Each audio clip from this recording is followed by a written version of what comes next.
Welcome to the MIT Leadership Center video series.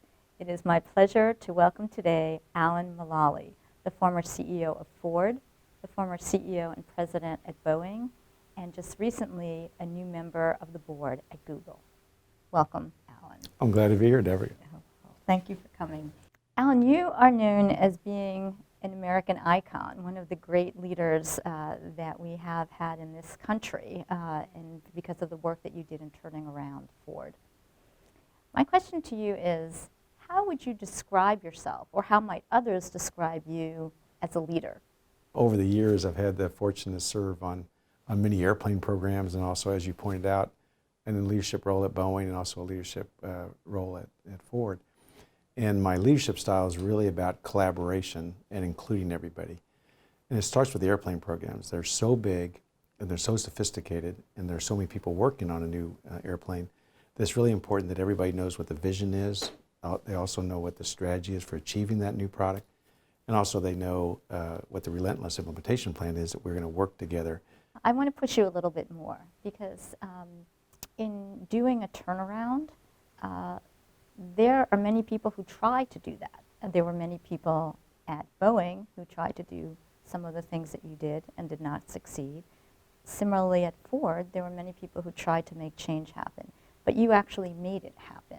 So could you add anything about you as a leader that helps us to understand how is it that you were able to make those changes happen? Well, in every new airplane, and at Boeing and at Ford, I always start with the leadership team. And so it's really important that we have everybody on the team, the leaders around the world, the skill teams across the world, and that we together always come together around that vision, that strategy, and then the implementation plan.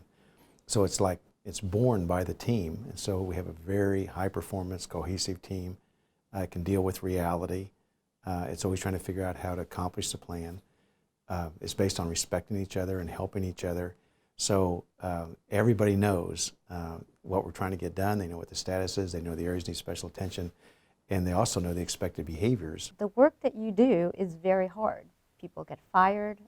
There are all kinds of literally tsunamis and metaphorically tsunamis that come and hit you. There are a lot of tense moments. How do you as a leader manage that kind of stress, that kind of complete lack of knowledge about what's coming around the corner?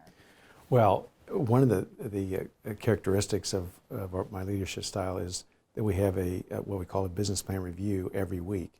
And we have everybody in the room from all around the world. And we review the plan, we review the status against the plan, and what's happening in the external environment, what it means to us, and what we have to do to respond to that. So it's a very reliable process. We update it regularly. And so once you've done that, it's almost like you've got all the issues identified. We have special meetings on strategy and product and process and people where we work on the details of it.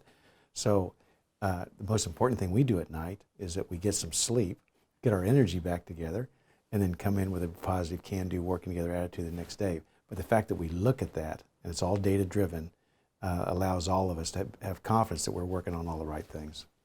And by everybody, it sounds like that part of how you deal with those external constituents is also bringing that transparency outside as well as inside, so that it's not just the top management team, but being clear with the people that you're working with. Exactly. And Deborah, this is such an important point, because when you look at the team, all the stakeholders are represented by somebody on the team, whether it's the investors, the employees, the customers, the unions, the communities in which you live. Everybody is represented.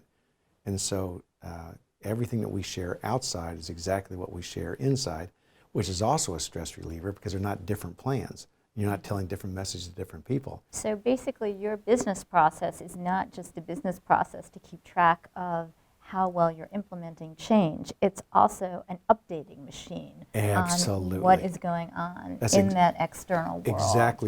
Exactly a terrific way to describe it. Because a lot of companies, I've noticed, will make a plan up towards the end of the year, and they'll present it to the board of directors, and they have an exogenous shock, and that kind of changed some of the assumptions on their plan, so they give up on the plan. We never give up on the plan.